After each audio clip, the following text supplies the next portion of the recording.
give partners a look into the state of Cook Children's system as it pertains to COVID-19 right now. Our intent is not to alarm. Our intent is to inform.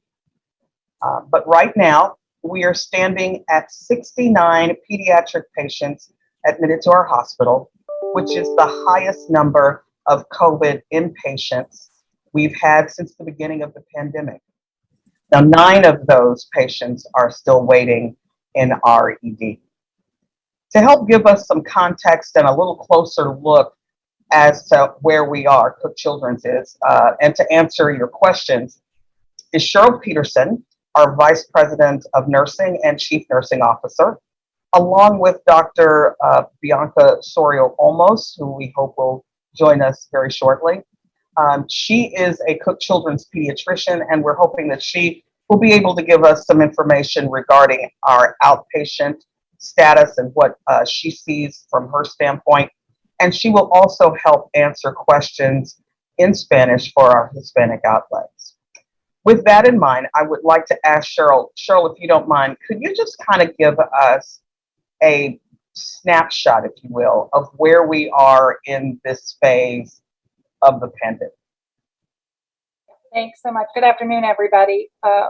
We are again approaching what we kind of consider a crisis point, not to scare anyone, with our overall census, with the majority of those patients presenting with COVID infection. As Winnie has shared, it's about 69 today, and those patients are largely medical surgical, so they're not in a critical care environment, although we do have some patients in our ICU. And this COVID surge or rise, again, coupled with the winter viral illnesses that are notorious in children's health environments, certainly causes us some concern. We also, to share a little more data with you, saw about 440 patients in our emergency department in the last 24 hours, which is an extremely high number. While it is a winter seasonal number, the number of children presenting with COVID infection is of concern. It is also concerning to us that we are seeing a number of children presenting not only to our emergency department, but to our urgent cares for COVID testing. So only for a COVID test. This is not the ideal location for COVID tests. We would really direct our community to seek out testing options either within the community, our public health department offers that, or with their primary care physician. With Cook Children's Physician Network, almost all of our offices have the capacity to perform and provide that testing. If you come to our EDs and urgent cares for a test only, is not directed toward children who are ill or having some respiratory difficulties, breathing difficulties, you may wait a while. And we just want to be clear with the community, there may be other options for you. Yesterday, in addition to the 440 that we're seeing in the emergency department, we saw about 1,027 spread among Cook Children's 6 urgent care sites. And those are record-breaking numbers. Other key messages that we can share with you today is that wait times are going to be high, even at our urgent cares. So we want you to be mindful with that. On high volume days, we may even limit the number of patients that we can see just because there isn't enough time spread through the day. Our staff are also becoming ill to some degree, and so that provides some limitation as is throughout our community. Should you have a positive COVID home test, there is no need to repeat that test. I want to be clear, that positive test is a perfect indicator that you are afflicted or infected with COVID. So there's no need to come and have a retest. If you have a negative result, a negative home test, and are asymptomatic or have concerns requiring testing, you should not test until 48 hours or 2 days have passed. I just want to mention that Dr. Sorio almost has been able to join us, so we're very happy that you were able to join with us today. I'm just going to throw it out there if anybody has any other questions or has any questions of either Dr. Sorio Olmos or of Cheryl Peterson. Any questions? Hi there, this is Kira McCarthy with the Star Telegram. First, I just wanted to clarify something that was said at the beginning of the call regarding 69 COVID patients being admitted to the hospital with 9 in the ED. Does that mean that there's, not enough capacity for those 9 patients at the moment, or there's a bottleneck to getting them to beds? What exactly does that mean in terms of capacity? So we are at capacity. We've been running at capacity for weeks at Cook Children's. It is not uncommon to have some bottleneck created in the emergency department. We have started with one COVID floor. So we took a medical surgical unit. We have about a dozen units. One of those units, we cohorted all of our COVID patients since the beginning of the pandemic. We have converted that floor, as many of our peer hospitals have, to COVID care. So that cohorting helps us with training and staff and keeping those patients and families together and aggregating the equipment that we needed. We spilled over into a second unit before Christmas. And now we've spilled beyond that. So we are trying to do some cohorting as best we can. But just because COVID came on the doorstep does not mean that we have other routine hospitalizations. So we're really balancing our admission process and still attempting to cohort and provide, the best placement for all of our patients. But today, yes, to answer your question, we just didn't have enough medical surgical beds in the hospital. Thank you so much. And I did want to follow up. I was looking at some federal data that says that for the week of December 30th, all of the ICU beds at Cook Children's were occupied. And I'm wondering, are there other illnesses that are causing a full ICU, or is COVID the primary driver there? Thanks for asking that question. In the wintertime, it is very typical for us to see children who are ill with viral illnesses. That is flu, respiratory syncytial virus, and there's a myriad of other viruses that tend to pop their heads up, if you will, or become prevalent and are easily spread through droplet spread throughout children, the population of children, especially those who are in school. I think that it is one of those things we don't usually come and share that with the media, but it happens almost every winter. Last winter may have been an exception because everyone was masking and staying at home. And we had, a bit of a different winter, but almost every winter, we even staff up for a seasonal census. So we see that nearly every winter. I've been in healthcare over 30 years, and everywhere I've been and worked, we see the same pattern. Yeah, for Dr. Olmos in Spanish, can she answer? ¿Dónde estamos en estos momentos en cuanto a la aceptación de niños en los hospitales? Exactamente, gracias por su pregunta. Cheryl estaba comentando que actualmente hay 9 niños en la sala de emergencias en Cook Children's esperando admisión. ¿Qué quiere decir eso? Quiere decir que ahorita los ya admitidos, ¿verdad? En una cama designada para tratar al niño con tratamientos que requieren el hospital. Ahorita no hay cupo, ¿verdad? Obviamente lo que no queremos alarmar a la gente. Cook Children siempre ha tenido la intención y el plan de tratar a todo niño que necesita ayuda y nada más estamos poniendo allá al público lo que está pasando es que los números están incrementando rápidamente, desafortunadamente, y nada más tal vez la ayuda a la comunidad para poder seguir ayudando a cual niño requiera cuidado en el hospital.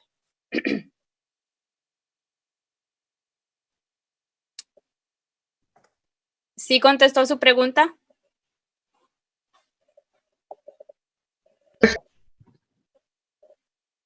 Dr. Suriol, can you talk to us a little bit about what you're seeing on the outpatient side? I know that we've been dealing with, of course, in urgent care and in the ED. What are you seeing coming through your office? Yes, so thanks, Winnie. That's really, really important. I think what the hospital and the urgent care setting is seeing always kind of mirrors probably what your local pediatrician is likely seeing when it comes to the numbers of at least hopefully all the mild illness that is going on. I mean, I think we're seeing very large volumes of concerned families calling about kids that have symptoms or that have been exposed. And I will say in and having spent the entire pandemic, as a Cook Children's outpatient doctor, I've seen the highest rate of positive test when I have been swabbing and checking children the entirety of the pandemic in this last 2 weeks. And so I think that just kind of what I want to reference to the families is we realize that the tests are hard to find, probably for yourselves. But by all means, we are here to attempt to try to service and provide the reassurance to your family. If you need a test, we may not be able to get you in the same day. If your child's symptoms are mild, getting into your pediatrician within a 2 to 3 day time frame because of the mass volumes that we're having is still okay. As long as the child has mild symptoms, we can definitely still try to accommodate to provide you that answer. Is it COVID or is it not COVID? I have a question, Macy Jenkins with Fox 4 News, and forgive me if you already mentioned this, but can you compare a little bit how pediatric patients are reacting to Omicron differently than Delta, or how Delta and Omicron have impacted pediatric patients differently? Cheryl, you want to take that? Yeah. Either of us could probably respond to that. So as we have lived through this pandemic, which seems to be ongoing, I personally believe that we experienced more adolescent patients with other forms of the COVID variances through Omicron. This is probably where I've seen more widespread age groups of children. And this isn't a scientific, this is just what I've seen. And it has not been unusual to see newborn infants, weeks of age, who have become ill with COVID. So that is alarming and does suggest that as parents, as members of our community, we need to be very careful when and where we travel with our children, especially those that are at risk. And a newborn infant has more risk because there's less immunity as they're born until they grow a little. Hi, Cheryl. Haya here with KERA. You mentioned staff getting sick. How are y'all implementing the new Centers for Disease Control guidelines and keeping hospital staffed? Yes, so we certainly were swift to evaluate that in collaboration with our command center and our infectious disease physicians. So we are allowing staff who are asymptomatic to return to work within 5 days of illness. Certainly if one is symptomatic or continues to run fever, we would ask them to continue to quarantine at home and not return to work. Today, we have about 165 employees who are out of work. This is across our entire system. We have 7 companies, remember, 165 who are positive, so they're home and not able to work. And that is impactful. That is significant. It is similar to what our colleagues are seeing in other hospital systems. And that means that somebody else has to do the work, right? That means that I have managers staffing and I bless them and thank them for that. We are scrambling every day, truly scrambling to look at where we can identify resources to help supplement staffing. And that's difficult. We want all children to have the best care possible. And so wait times are a little longer. Certainly when you have volumes exceeding your typical capacity in the emergency department, staff who are sick, staff who we've lost staff who have opted out. It's a very stressful time. We are all weary. We're all weary beyond words. It is on my mind 24 hours a day. My children are tired of me being on the phone, trying to manage our staffing plans, our staffing patterns, our ability to accommodate patients. It is, I just cannot emphasize the impact, even to the point that some of the executives are helping participate in transport calls for children transferring to our system, should we not have the ability to accommodate that. So it is a huge impact to have staff that are out ill, not only with COVID, but other things happen during this pandemic. We have other health issues and injuries, family on medical leave. We're still birthing babies, right? I mean, that still happens. And we still, certainly respect the time for family medical leave so we can grow those little ones and keep them safe. But that all impacts our staffing opportunities and abilities. Doctora Olmos, Cheryl, doctora I have a Olmos, en follow-up. español. ¿Cuál es el procedimiento cuando llega algún niño al hospital y se detecta que tiene el virus? Sí, voy a responder su pregunta brevemente. Eso es muy fácil. Todo depende de qué es el estado del niño. Por eso urgimos, si los síntomas son mínimos, preferimos que el niño sea visto en una clínica con un pediatra particular. En la sala de emergencias preferimos ver los niños que realmente tienen una emergencia. Realmente no queremos la gente que use la sala de urgencias solamente para obtener una prueba. Sí, perfecto. Gracias. Disculpe, doctora. I was actually wanting to see if you could give a little bit about what the previous question was, and I will say it in English, following up on the previous question that somebody mentioned on your staff, being sick. I was wondering if you guys are experiencing the same shortages and staffing shortages of nurses and, that experience that other hospitals are seeing. And also if you had, I think there was a number there of 165 members that are positive right now. Do you have a percentage of your staff that have been vaccinated? I'll defer that to Cheryl. She knows all those numbers. So we did issue a mandate for vaccine.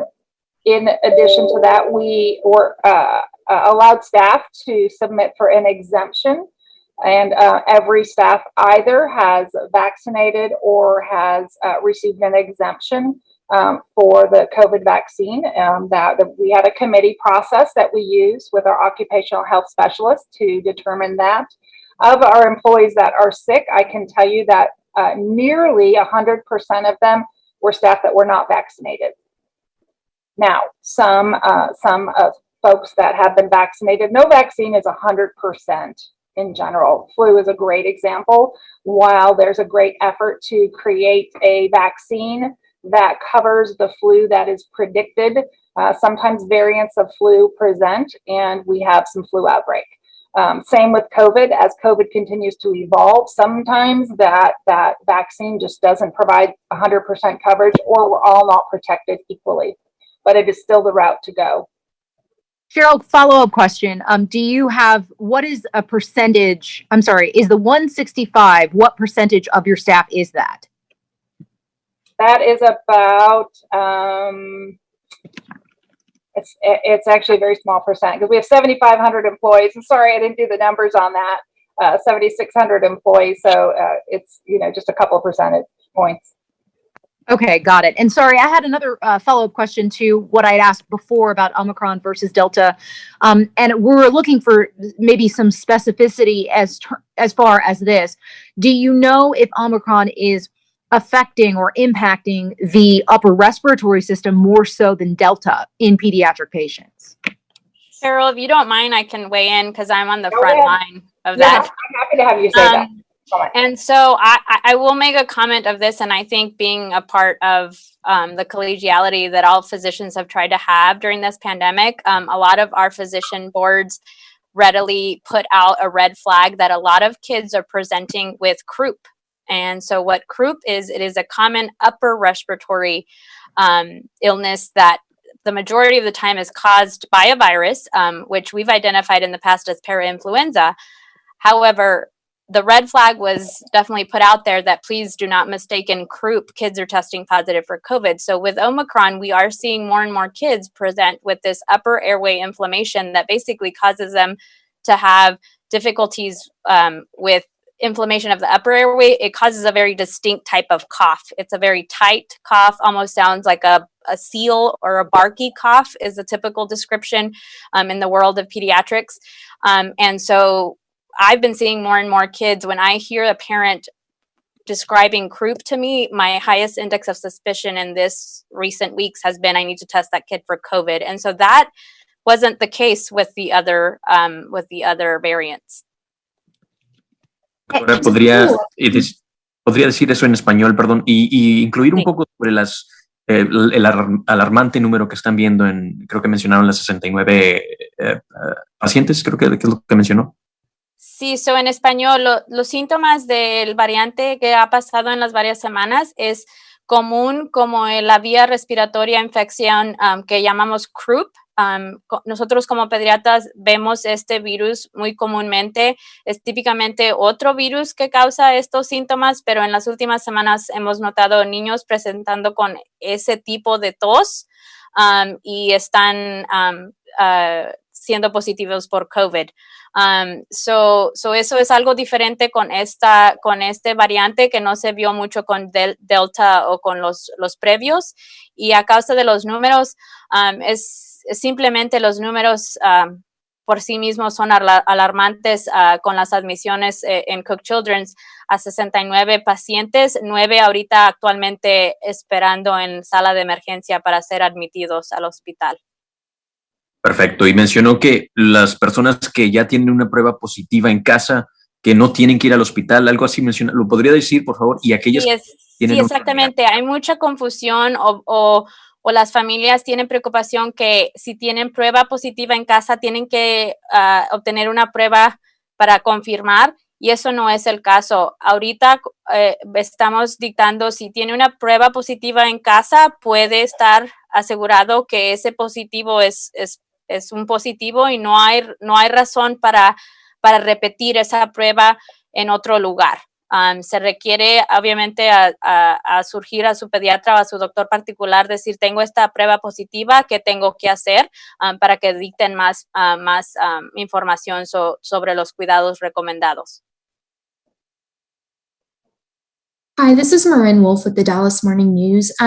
Would you mind sharing how severe the illness that you're seeing is with hospitalized patients right now? Are any kids on ventilators? Are they seeing a lot of additional medical interventions needed? And then how does that compare to previous variants and variant surges that we saw before? I think I can answer that. The acuity of our patients in the hospital in general appears to be less than previous variants, but that's all varied depending on the risk factors any patient possesses and how that virus afflicts them.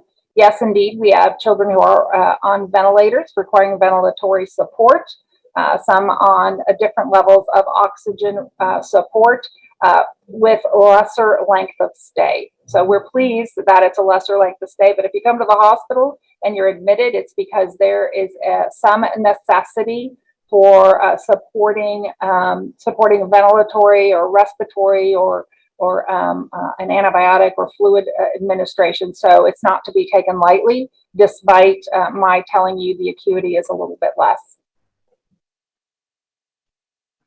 I did have, this is Kira from the Star Telegram. I did have one more question on capacity. I wanted to ask, is Cook Children's at the point where, for transfer patients from smaller hospitals, we need to perhaps turn those transfer patients away or send them elsewhere? Are we at that stage yet?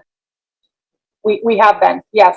I would say that our decision on our ability to safely admit a patient is case by case and has been for weeks. Hey, this is Jason Allen with CBS 11. I had two questions for you. One, you talked about the number of people that you've had coming to the emergency department overall, and you also talked about how it's not the place to go for tests. And I think that Cook has alluded to this before, people coming there unnecessarily. Would you say that there's a certain amount of those people that are coming that are unnecessarily coming, and has that impacted your ability to care for those who really actually do need the care? So I'll answer that in two parts. One is yes, we believe there are patients that are presenting without an acuity need for an emergency department visit that could be presented to their primary care physician or to a testing facility. And we do use, as many hospitals do, a triaging system in our emergency department to determine the acuity of care needed immediately. And we provide that to every patient who presents. So we are very careful to determine that upon presentation so that we are not overlooking someone that may have a greater severity of need for treatment and care in the emergency department. Thank you. And my other question, JPS, I think earlier this week said that they estimated about 50% of their COVID positive patients came into the facility for something totally unrelated. I know that Anthony Fauci mentioned that last month, that he thought that was impacting some of the pediatric numbers as well. Out of those 69, do you have even an estimate of how many are there actually for COVID issues or came in for that, as opposed to came in for something else and then you tested them and found they were positive once they were there? We would be similar to JPS's experience. We have some patients that are presenting for a primary illness that is COVID as we test them. And there are others that come in and incidentally, as we test all of our admitted patients, identify that they are infected with COVID. So it's some of both. If there are patients who can be delayed for admission, and this would be maybe an elective admission for something else, we may delay that admission. But if you come in with something like an appendicitis, that is not something we can send you home and wait for. So we will proceed with surgical intervention in that case, and then recovery as needed as an inpatient, and then send you home. Hi, this is Adriana Dalba with WFA. Quick question. I'm covering some rural areas today and wondering if that's something you're seeing a lot with rural hospitals filling up. Are you getting a lot of sick children from those areas at Cook? So our rural partners are all a little different in the nature of their hospitals. Some of those are not comfortable taking care of children. And so that would be where our request for a transfer would come from. They may not have pediatric floors or pediatric specialty. And that's why we're here. We are all about children every day, every time. And we believe that the care we put in place is specifically designed for children and their families, which is why we want those children to come here. If I have time for one last question, I know that it was mentioned that some infants are testing positive for COVID. I was wondering if one of you could talk about what we know about what protection, parents who get vaccinated during pregnancy might give to their young children, and what we know about that so far. Cheryl, I can chime in. I will be very transparent with you. We do not know too much. I can tell you that just by what I'm seeing in the office, unfortunately I'm diagnosing, meaning the kid is coming in with viral symptoms and I'm swabbing that infant and they're positive, and the mom may give me the history that they were vaccinated during pregnancy. And so this is all anecdotal of what am I seeing in the front lines. I'm sure there's more studies to come to tell us about what we should do in futures come for pregnant women and protecting the child before they can be vaccinated. Unfortunately, I think with the numbers right now, it's a numbers game. It's what it comes down to, is when the positivity in the community is this high, it's really hard to shield. I like to use that word. It's really hard to shield the vulnerable. And in my mind, unfortunately, that's every child, but in the situation we're at, it's definitely every child that can't be vaccinated. And I'll just kind of grab on your coattails there and say, in those situations, or in any situation with a newborn or an at-risk child, limiting the social interaction, wearing a mask, doing good hand hygiene, all of those are the right things to do to help keep that child safe and maybe limit or eliminate their exposure to COVID.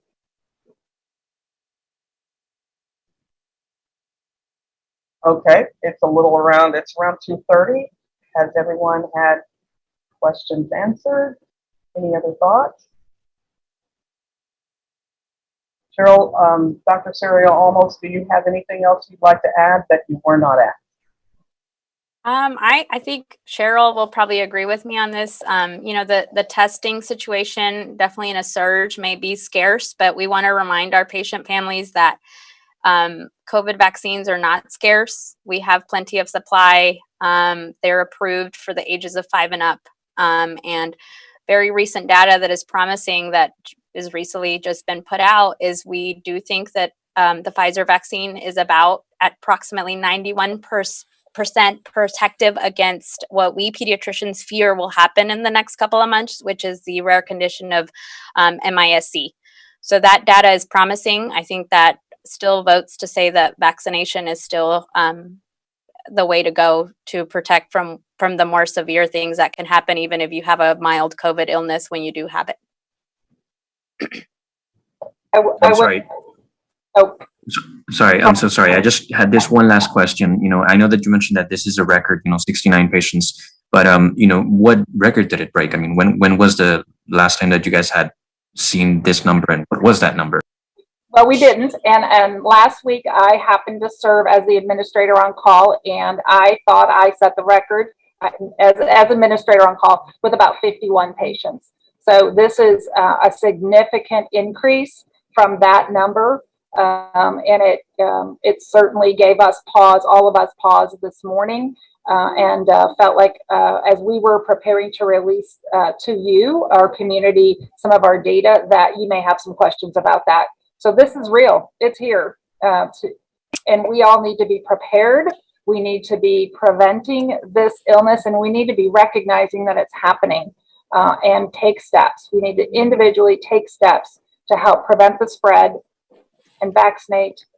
And I will jump right in there and say, I think you need to wear a mask. I think we all need to wear masks when we're out in public. Cheryl, you said 51 patients. Was that last week, or when was that? That was last week. One day last week. I know this might be pushing it, but what was the highest you saw during the last Delta surge in September? We never saw as many of those patients. As I mentioned, we just in a month or so ago exceeded that single floor. We had about 20 beds on that medical floor, and we were using about 10 of our pediatric critical care beds. They were not necessarily all filled at one time, so that would have been a capacity of 30, and we didn't really exceed that ever. So here we are. 69 is a lot of kids, and my adult hospital partners are seeing much the same. It's coming around again, and I hoped that I would never have to say that I would see this third or fourth wave of COVID, and here we are. Do you foresee growing that ward? Growing that number? Growing the ward, the numbers, the rooms? I hope not. I hope we don't grow those numbers any higher for COVID. What I hear from the epidemiologist is we will not peak for 3 to 4 weeks. So if that holds true, then unfortunately, I come back to you and tell you we have a higher number. Oof. Exactly. Woo. I thought I was on mute. My goodness. Yes, that's exactly how we feel. Okay. You know what, Winnie, we just say that the multi-system inflammatory syndrome in children, MISC, that continued throughout this pandemic. And while it wasn't huge numbers of children, they are sick. Those children are presenting with a multitude of inflammatory symptoms or cardiac arrhythmias or blood clotting issues, and they're sick. They're quite ill and require a lot of multi-specialty intervention to assess and to plan for care and to keep them as healthy as we can and get them back on the road to recovery. So if that holds true, then I'll continue to see patients admitted here because we have a responsibility as adults in our community to keep our children safe. And if we can't do it, I don't know who, but that's where a parent and an adult needs to make these decisions to keep our vulnerable children safe. Well, guys, thank you so much. Again, we weren't trying to alarm anybody. We really just want to inform you about where we are and what we're seeing. So thank you so much for joining us. And if you have any questions, you know to call Kim. And I just sent everybody the latest graph, so check your email. Okay. Macy, did you have anything else? No, I was just going to say thank you. All right. Thank you, guys. Appreciate you so much. Thank you. Bye-bye. Thank you.